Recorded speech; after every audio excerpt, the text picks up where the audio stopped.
गणनी आर्यका सुपार्श्वती माता जी जो उत्कृष्ट चरित्र की महानायिका थी, जिसने सारे भारतवर्ष में स्त्री जाति का गौरव बढ़ाया और जिसने पूरे भारतवर्ष में अपनी आगम परंपराओं को बिल्कुल स्थापित करते हुए पूरी तरह से अपने जीवन को समर्पित करते हुए समाधिस्थ हुई।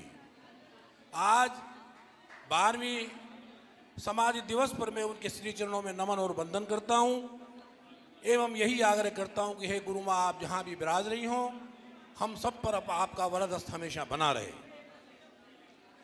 माता जी के संदर्भ में मेरे पास कहने को काफ़ी कुछ है, लेकिन जैसा कि सभी लोग कुछ समय उसमें देंगे और पंडित श्री ने भी आदेश दिया है कि अपनी समय सीमा और मर्यादाओं का ध्यान में रखते हुए आप अपनी बात प्रारंभ करें। मैं सर्वप्रथम आपको ये बताना चाहता हूँ कि माता जी के जीवन वृत्त को अगर हम 3 अध्यायों में अगर अंकित करके चलें तो हमें पूरी बात सामने आ जाएगी। अगर 29 वर्ष की पहली अवस्था में हम चलें तो एक ऐसा स्थान राजस्थान में नागौर के पास बैंसर में, जहाँ हरकचंद जी और अणची देवी जी की कुक्षी से एक बालिका भंवरी देवी ने जन्म लिया। तत्पश्चात उनका जीवन आगे बढ़ा।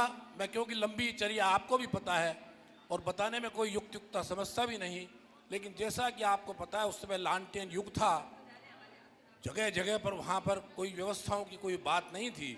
उस समय माता जी का जन्म हुआ और 13 वर्ष की आयु में ही, क्योंकि उस समय बाल विवाह का प्रचलन था, इसलिए माता जी का विवाह नागौर निवासी पास में ही वहाँ पर उनका विवाह हुआ। लेकिन विधि की विडंबना देखिए कि उनकी कुछ ही पश्चात अपने पति की भी उनकी, जैसा कि आपको पता, देहांत हो गया और 1 वर्ष बाद ही उनकी माता जी का देहांत भी हो गया। इस जीवन वृत्त से आप ये समझिए कि उस बालिका के ऊपर कितने बाल काल में कितना उपसर्ग आया और कितने उपसर्गों के बीच में उसने अपना जीवन जिया। ये तो धन्य है उनके पिता श्री हरकचंद जी ने, जिन्होंने उस बालिका के दुख दर्द को समझते हुए उसे ज्ञान की ओर अग्रसर किया और अग्रसर करते हुए उन्हें इस मुकाम तक पहुंचा दिया कि धीरे धीरे धर्म और आचार्यों, मुनिराजों, आर्यका माताओं की उनकी अगाध श्रद्धा बढ़ती गई।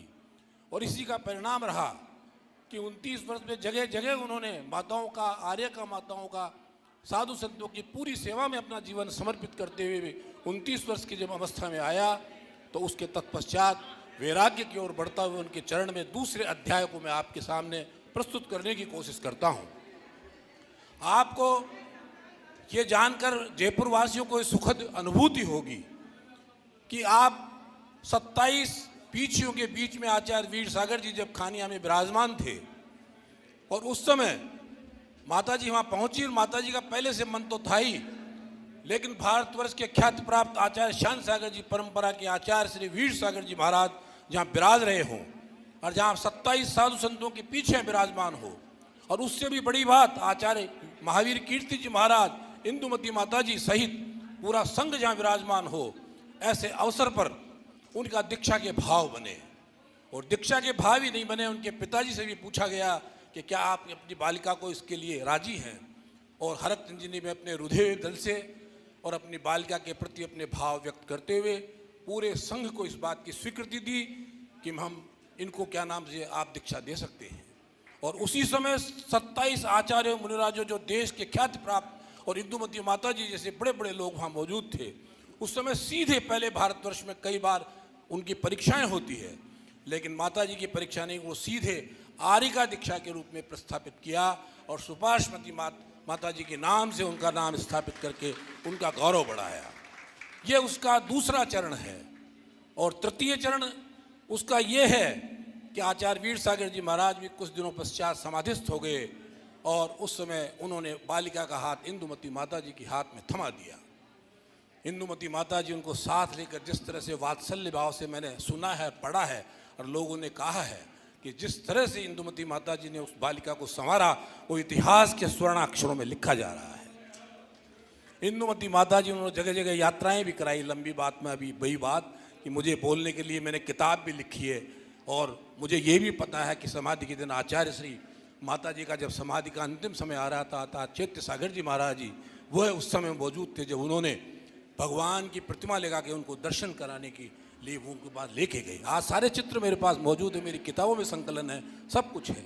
आप ही उस समय विराजमान थे 12वें समाधि। उस समय जब वो चल करके सारा काम, जैसा कि उन्होंने अपना नाम रोशन किया, मध्यलोक बनाया, गुवाहाटी में गई, देश विदेश में जाने के बाद जबलपुर में भी एक ऐसा संयोग बना कि उनको एक ऐसी बालिका उनके चरण रज में आई जो गौरवमती माता जी के नाम से बाद में विख्यात हुई। मैं उन संबंध में भी आपको पता है, जिसने 40 वर्ष तक अपना जीवन माता जी के श्री चरणों में अर्पित कर दिया, ऐसी धन्य है वो बालिका और आचार्य आरिका गौरवमती माता जी। ये उनके प्रसंग इसलिए कि ये उनकी सृष्टि को और उनके जीवन चरित्र को बनाने के लिए प्रसंग आवश्यक है। मैं इसी बात को समेटता हुआ, जैसा कि आपको पता है, सारे भारतवर्ष में जब कोई आगम की लाइन कहीं से मिस हो जाती थी तो सारे आचार्य मुनराज भी सुपार्श्वती माता जी से ही आकर के पूछते थे।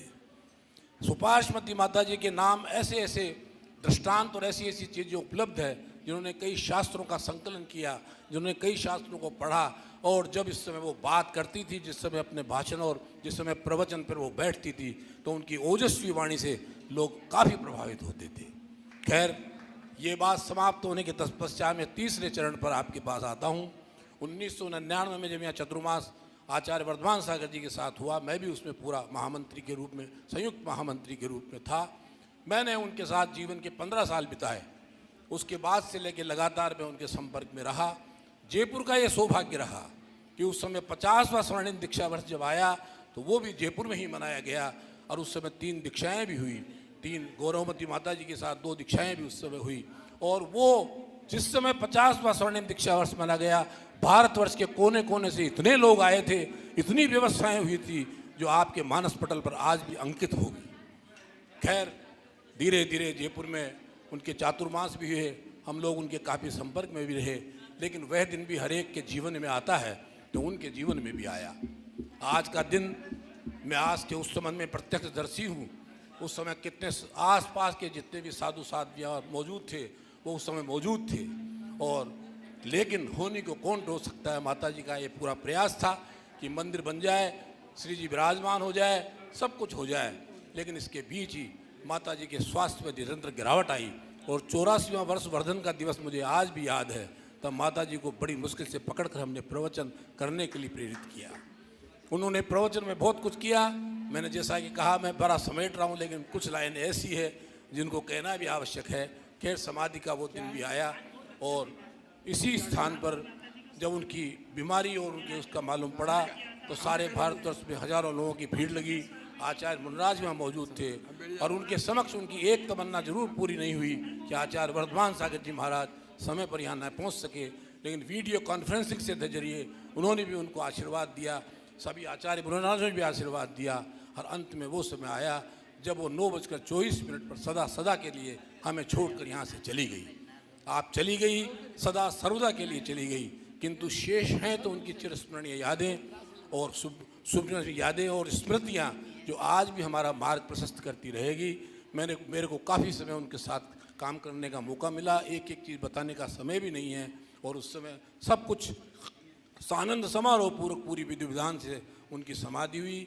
आज इस समाधि दिवस पर मैं मेरे परिवार की तरफ से उनके श्री चरणों में नमन और वंदन करता हुआ यही आग्रह करता हूँ कि हे माता जी, आप जहीं भी विराज रही हो, हमारे ऊपर हमेशा आपका वरदहस्त बना रहे।